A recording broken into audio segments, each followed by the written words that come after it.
Hello, warm greetings, everyone. My name's Mia Park, and this is my interview series, In Response Interviews with Intriguing Internalizers. I am so honored, and it's so exciting for me to be able to talk to really interesting, cool people all around this blue rock of ours that are friends and family, and I just think are super interesting and have really inspirational things to share from deep inside of their minds, hearts, and souls. And today's guest, all the way from Chicago, Illinois, is Sharon Hoyer. Yay, Sharon! Hi, Mia. Hi. So people know about us. Sharon and I met. We had like kind of like connecting concentric circles for like a long time, but we actually met in person, practicing Tai Chi together about 5 years ago, and have become friends since then. And then, as Chicago's this big, small city, in case you don't know, I'm in Chicago too. So it's like we have so many things in common and so many cool people in common. So I'm so glad that you're here. Sharon has been working for one of our local newspapers, Newcity, for a long time as a reporter and in theater and dance. She's multidisciplinary, very humbly wears a lot of accomplished hats. I'm always telling Sharon, you should brag on yourself because you do so many cool things. She's a trained singer musician. She has a strong dance background.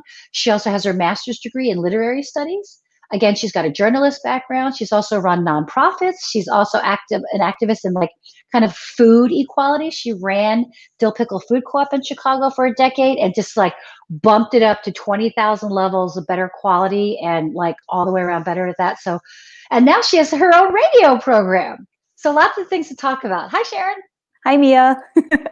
Thanks for that warm intro. That was very generous. I Oh, feel like I've done so many more things than I maybe even think about on a daily basis. So well, thank you you for had that. those. Oh, well, you're welcome. That was just a laundry list. That was just like checking Mm, the boxes. You just do these things. Is there, after all that, is there anything else you want people to know about you? I don't think so.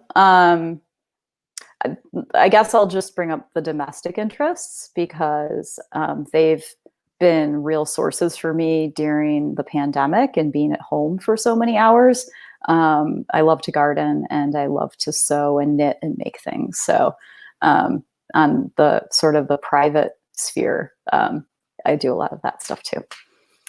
Domesticated stuff. Oh, Yeah. Sharon and I did a plan exchange during the height of the pandemic, and you got into typewriting, and she like typed me a note on the tiniest little piece of kitty cat paper, and it's on my fridge now. So she also likes to type with a Yeah. typewriter. um, Yeah. cool. So, yeah, we'll kind of go into your internal response in a minute. If you don't mind sharing with us, what is external to you right now, and what's internal to you responding to that, please? It's interesting. So my external world um, in the last year and a half to 2 years has progressively kind of contracted in a way even before the pandemic. So like you mentioned, I had a pretty demanding job at the Dill Pickle Co-op. I was in an environment where I was answering to all different members of the community, managing staff, answering to a board, community members who owned the business, customers who weren't owners but stakeholders, community organizations who had an interest in the development of the neighborhood I'm in, and concerns about what that looked like in the future. Trying to build partnerships, just a very externalized existence and pulled in a lot of directions. Sometimes tensions, people who wanted to move things in a positive way, but whose interests were sometimes in tension. And I found myself at the axis of that a lot.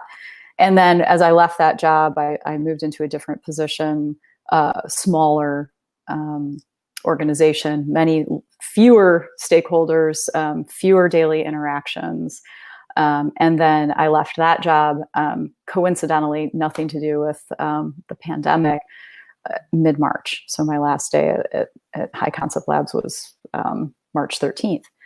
And since then, I have been working from home and I have been experiencing the outside world, I think, as a lot of people do now who don't have like service industry jobs or jobs outside the home, essential type jobs, where the internal world is getting fed to me digitally. to a great extent. So I'm taking in a lot more news. I read the news before, but I take in way more of it now than I used to. And my physical external world it's a lot of it is my immediate surrounding in a very different way. So I take a lot of walks, and my sense of how I experience my neighborhood has changed dramatically. So I used to feel very strong connection to the sort of the political environment of my neighborhood and the city, and sort of what was happening with business and organizations. And now I feel a strong, again, this is physical, direct connection with what's happening in people's gardens, with what's happening with changes in the season and the light in the day.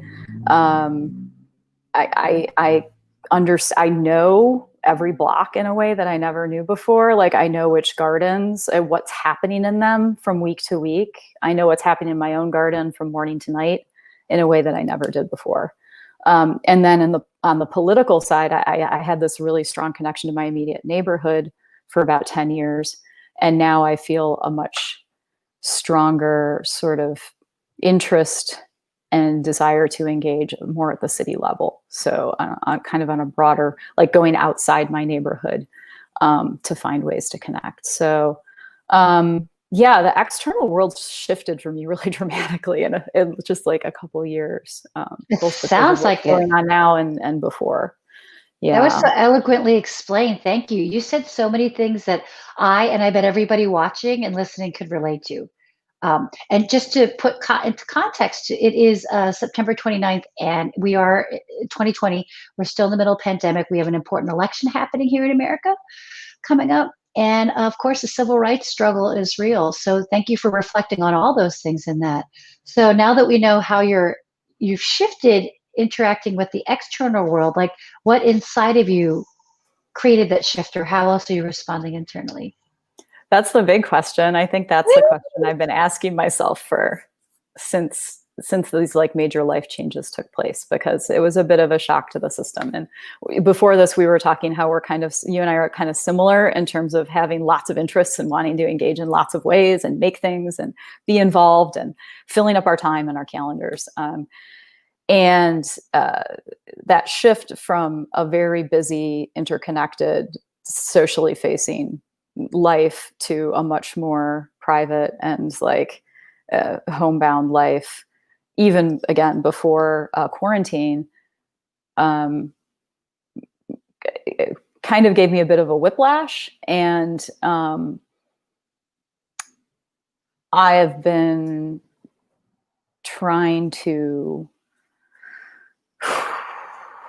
sort through a lot. Learning how to stop,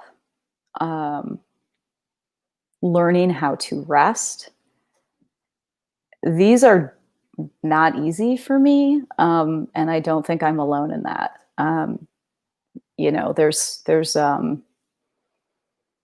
There's a way to get really caught up in the outside world that can serve as a kind of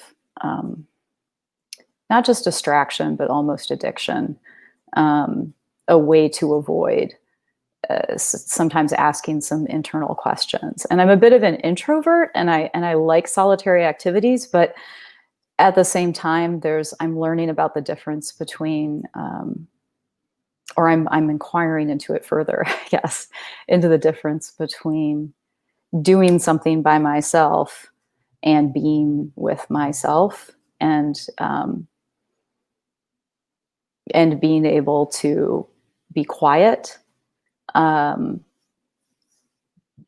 let go of the anxiety that for me is attendant with that. So that actually has been a big part of what I've been thinking about in terms of my internal response to the external world. Maybe, I don't know, there's more there, but I don't want to talk for 20 minutes on just, I could kind of, I think, meander on that subject for a while. Yeah. Well, that's great. That's why you're here. Yeah. I Oh, want to okay, hear good. what you have to say about that. No, thank you. Thank you for that. Um, I did want to kind of maybe frame the same question in a different way because you do so many things, as a singer performer, as someone with a long dance background in the body. You also teach Tai Chi, as someone who's been a journalist for a long time as well. And now you've got a radio show doing what I'm doing. You're interviewing people. I'm wondering, like, do you put on different hats when you understand the outside world, or is there like a common thread between what you do for you that helps you interpret what's going on? I think increasingly I'm finding the common thread um, throughout. I think much of my life I've put up sort of barriers for myself between different things I do, and thinking about them as compartmentalized and not really having anything to do with one another. Um, when I was younger, I would have day jobs and then I would have my life. There was like the stuff I did for money, and then there was the stuff I did because I cared about it. And it was like a different like parts of myself that I kept pretty separate. And in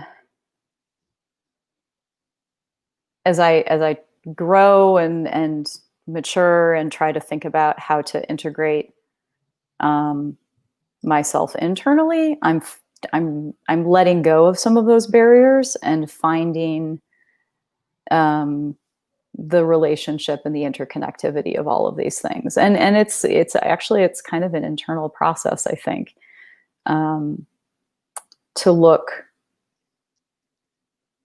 at not just the action, but what is beneath it and why. Where is it coming from, and how is it related to these other parts of my life, um, which yeah, I don't know. I used to think of them as like, well, I like to do this laundry list of things, and instead of thinking of it as a laundry list, thinking of it as a whole, as parts of an integrated whole, a little bit more.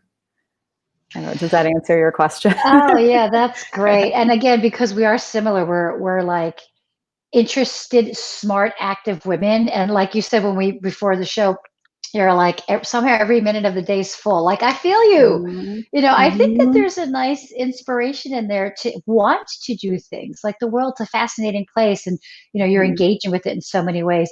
But I'm so heartened to hear that you're like integrating. If I'm understanding what you're saying in that way, like you're looking for that integration, and I think that with the particular kind of Tai Chi that we both practice and that you teach, that is, I mean, that's helped me. Does that help you with this process of integration?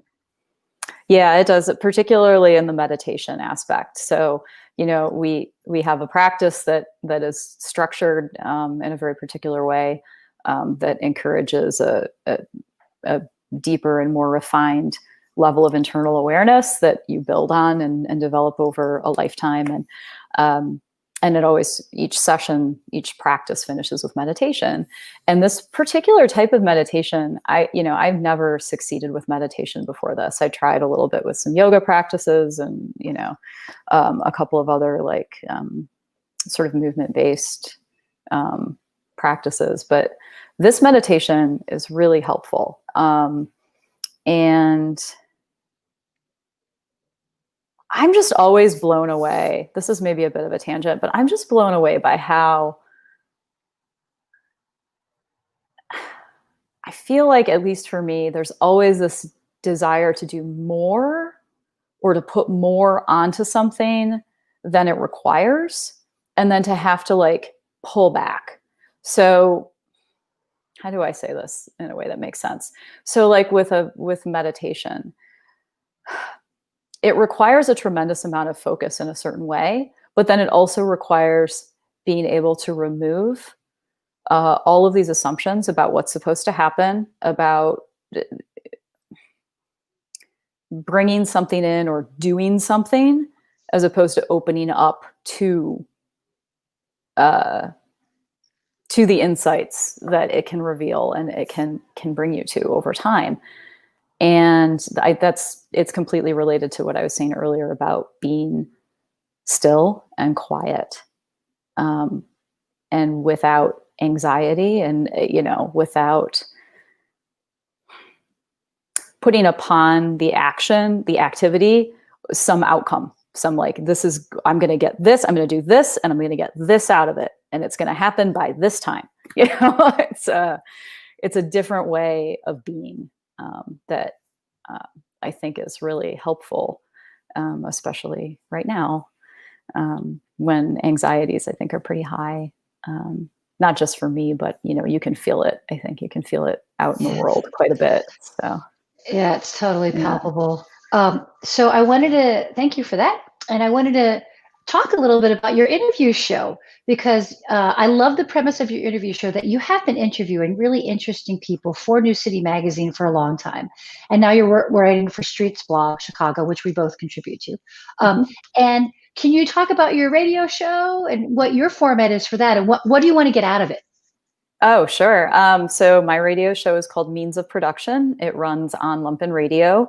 It's brand new. So the first episode just aired last Friday, and it's going to, at least for now, at the beginning, air monthly. Next episode will air October 16th. So it'll be Fridays, I think, at 9 a.m. and 3 p.m.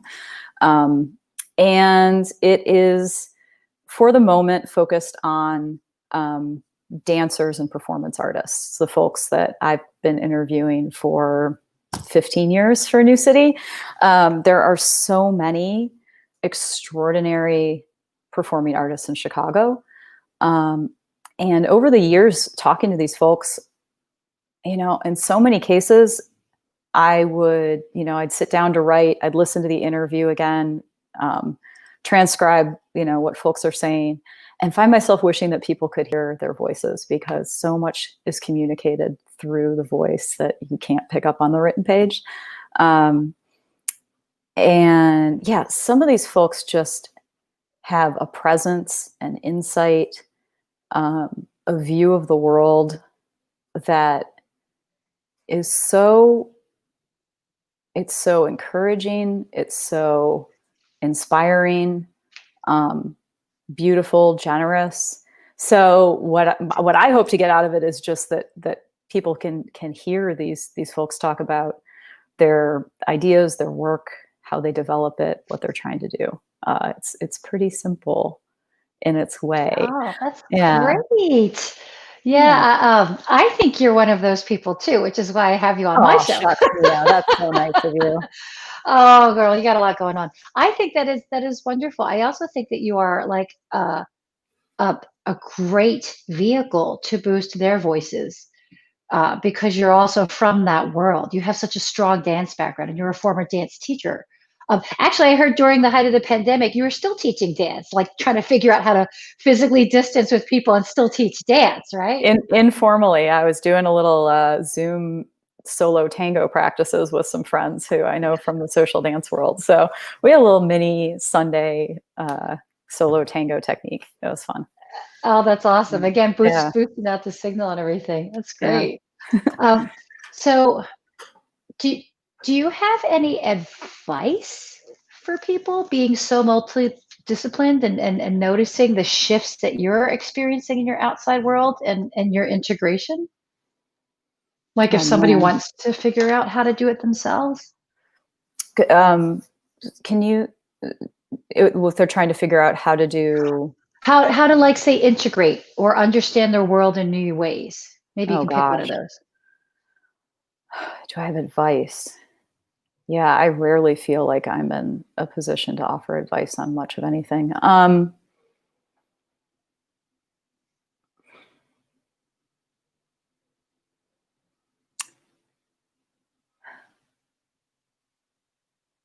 don't know that I have any particular advice. All I can say is things that I try to keep reminding myself of as I go through this, and something that I think is really important to remember is being generous with each other and with yourself. And it's in short supply. I actually don't know that it's in short supply in reality, but it's in short supply in what we're fed when we go online and what we see, I think, in the media. And, stories are driven by conflict, and conflict keeps us scrolling, keeps us clicking, keeps us reading.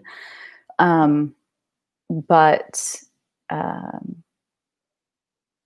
moments of generosity, of trying to understand, really understand, like really listen, and then make our own sort of judgments on things, or just perceive, even let go of judgment for a minute, I think is something that can be helpful.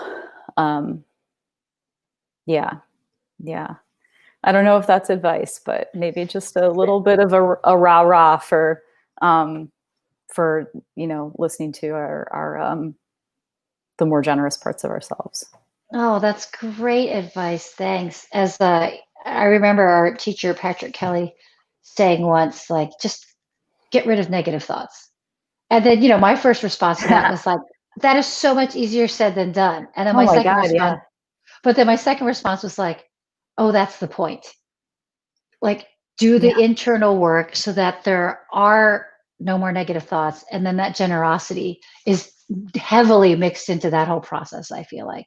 Because I don't think that you can, really not have generous, I'm sorry, Freudian slip. I don't think that you can be generous to other people unless you get rid of negative thoughts. And I don't think that you can get rid of negative thoughts unless you're generous to yourself and other people. I think that's like that kind of like link is so important. But well, we could go on forever. So friends, if you want to hear more of Sharon, it's lumpen.com for now. And then it's you'll be able to just lumpenradio.com. But yeah. Thanks. I remember when Lumpen was a magazine, so maybe I was thinking that. Still is, Lumpen, I think. Yeah. Is it really? Oh my God. I believe so. Yep. Wow. All right. Lumpen, keeping it going.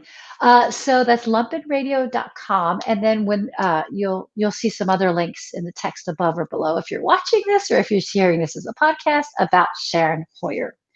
So Sharon, thank you so much for coming, dear. Thanks, Mia. Thanks for inviting me. It was really fun to talk to you. Yeah, you too. So lovely to talk to you.